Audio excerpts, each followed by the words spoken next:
जय माता दी। राधे राधे दोस्तों, आप सभी को करवा व्रत की हार्दिक शुभकामनाएं। और आज के इस वीडियो में मैं आप लोग को करवा चौथ की कहानी सुनाऊंगी। तो कहानी आप किसी से सुन भी सकती हैं या किताब में पढ़ भी सकती हैं। तो मैं आप लोग को कहानी सुनाने जा रही हूँ, तो आप लोग कहानी सुनते समय हुंकारी भरते रहिएगा, यानी कि हाँ हाँ बोलते रहिएगा, वरना आपको कथा सुनने का पूरा फल नहीं मिल पाएगा। इसलिए आप लोग हुंकारी जरूर भरिएगा।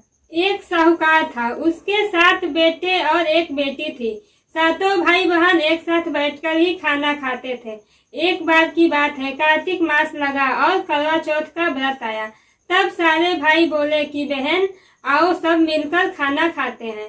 तब बहन बोली कि भाई आज मैं खाना नहीं खाऊंगी, आज मेरा करवा चौथ का व्रत है। चांद उगने के बाद और अर्घ देने के बाद ही मैं खाना खाऊंगी। तो भाइयों ने सोचा ऐसे में हमारी बहन तो भूखी रह जाएगी।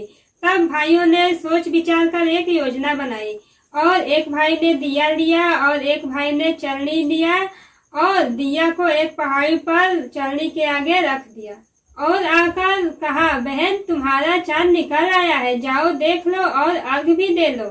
तो बहन जाकर अपने भाभियों को बोली कि भाभी चांद निकल गया है, चलो अर्घ दे देते हैं। तब भाभियां बोली, ये तो तुम्हारा चांद निकला है, हमारा चांद तो रात को ही निकलेगा।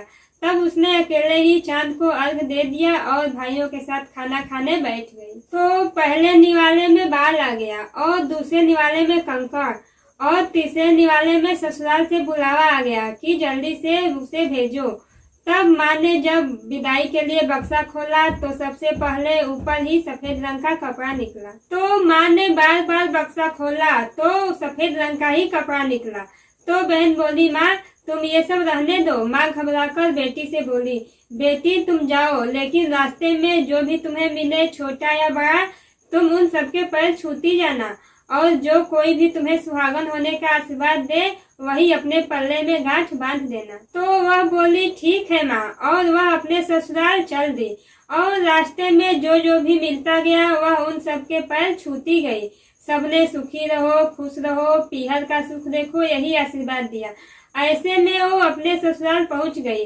ससुराल के आंगन में छोटी ननद खेल रही थी और जब उसके पांव छुए तब उसने आशीर्वाद दिया, सदा सौभाग्यवती रहो, पुत्रवती रहो। यह सुनते ही उसने अपने पल्ले में गांठ बांध ली और अंदर गई तो देखा कि उसके पति का शव रखा हुआ था और उसे ले जाने की तैयारी हो रही थी और वह बहुत रोई। और जैसे ही उसके पति को लोग ले जाने लगे तो वो रोते हुए बोली, मैं इन्हें कहीं नहीं जाने दूंगी। जब कोई नहीं माना तो वह बोली, मैं भी इनके साथ चलूंगी।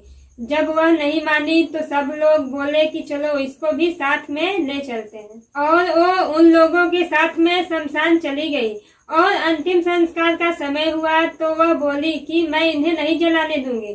तो सब बोले, पहले तो पति को खा गई और अब उसके मिट्टी को भी खराब कर रही है। और तब भी वह नहीं मानी और अपने पति को लेकर बैठ गई।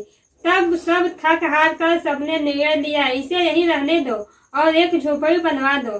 तब वो अपने पति को लेकर उस झोपड़ी में रहने लगी और दिन रात अपने पति की साफ सफाई करती और उसके पास बैठी रहती थी। और दिन में 2 बार उसकी छोटी ननद उसे खाना देने आती थी और वो हर चौथ का व्रत करती थी और चांद को अर्घ दिया करती थी। और जब चौथ माता आती और कहती, करवा ले भाइयों की प्यारी, करवा ले घड़ी बुखारी, करवा ले, तो वो चौथ माता से अपने पति के प्राण मांगती थी। और चौथ माता कहती थी, हमसे बड़ी चौथ माता आएंगी तो उनसे अपने पति के प्राण मांगना। और ऐसे ही एक एक करके सभी चौथ माता आई और सभी यह कहकर चली गई। और आश्विन की चौथ माता बोली, तुझसे कार्तिक की बड़ी चौथ माता नाराज है, वही तेरा सुहाग लौटाएंगे। तुम उनके पैर मत छोड़ना और 16 श्रृंगार का सारा सामान तैयार कर लेना। और जब कार्तिक की बड़ी करवा चौथ आई तो उसने अपनी छोटी ननद से 16 श्रृंगार का सुहाग का सामान मंगवाया और कले भी मंगवाए। और जब सास को ये सब पता चला तो सास बोली कि वह पागल हो चुकी है, जो मांगती है उसे दे दो। तब साहूकार की बेटी ने करवा चौथ का व्रत रखा और फिर चांद को अर्घ दिया और ज्योत भी जलाई। और जब चौथ माता प्रकट हुई और बोली, करवा ले भाइयों की प्यारी, करवा ले दिन में चांद उगाने वाली, करवा ले घड़ी बुखारी, करवा ले, तो साहूकार की बेटी ने चौथ माता के पैर पकड़ लिए और बोली, माता मेरा सुहाग मुझे वापस करो। तब चौथ माता बोली, तू तो बड़ी भूखी है, 7 भाइयों की प्यारी बहन है, तो सुहाग का तेरे लिए क्या काम। वह बोली, नहीं माता, मैं आपके पैर तब तक नहीं छूऊंगी जब तक आप मेरा सुहाग वापस नहीं करती। फिर उसने एक एक करके चौथ माता को सुहाग का सारा सामान दे दिया।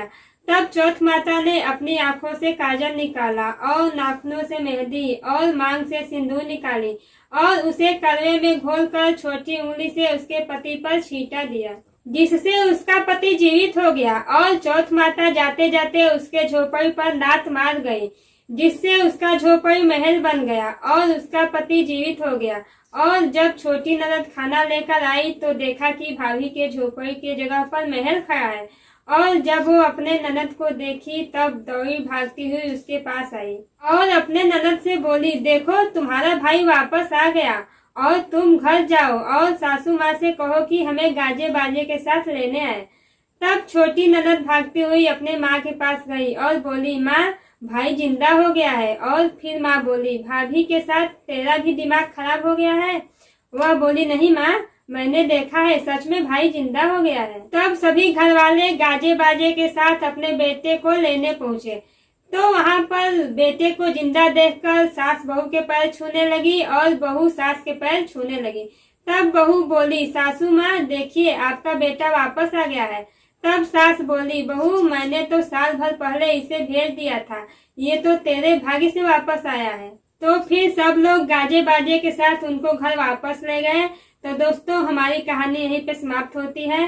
तो हे चौथ माता, जैसी कृपा साहूकार की बेटी पर आपने करी, वैसे ही इस कहानी को कहते सुनते और हुंकार भरते सब पर आप अपनी कृपा करना और सबको अमर सुहाग देना। जय चौथ माता। तो दोस्तों आपको हमारी ये कहानी अच्छी लगी हो तो वीडियो को एक लाइक करके चैनल को सब्सक्राइब जरूर कीजिएगा।